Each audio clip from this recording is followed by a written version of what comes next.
Сите велат дека сакаат во ЕУ и НАТО и затоа мора да се плати цената со овој договор. Ова е пораката која ја испрати Јоханес Хан. Во интервју за австрискиот весник Куриер, еврокомесарот ја обвинува опозицијата за слабата излезност на референдумот и вели дека го советувал премиерот Заев да не оди на предвремени избори, ами да обезбеди двотретинско мнозинство во собранието.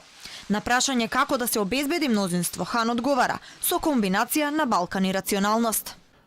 Новите избори ќе бидат одолговлекување на патот кон почетокот на преговорите со ЕУ. Опозицијата придонесе за нискиот одзив преку бојкот, далеку од тоа дека може да се каже оти референдумот бил неуспешен. Невообичаено е еден референдум да добие поддршка од 94% од гласачите, но да земат учество само 37%, затоа што опозицијата очигледно беше успешна во бојкотот.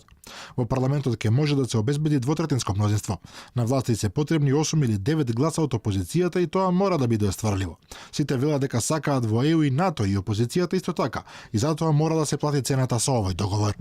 Договорот со Грција бил единствениот начин за влегување на Македонија во евроатлантското семејство, кажа денеска Торстен Фрај, представник на Бундестагот од партијата на Ангела Меркел.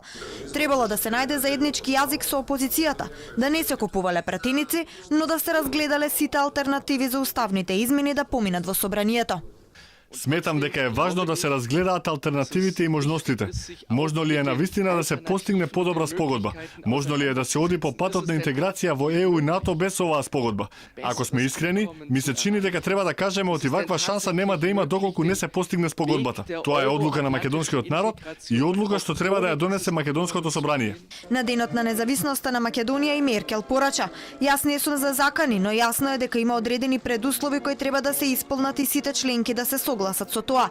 Без промена на името нема ЕУ и НАТО." Еврокомесарот Јоханес Хан пак заедно со високата представничка на ЕУ за надворешна политика Федерика Могерини беа и на самото потпишување на договорот во Нивици. Овие денови има и заедничка изјава дека оваа била историска шанса за земјата на патот кон Европската унија.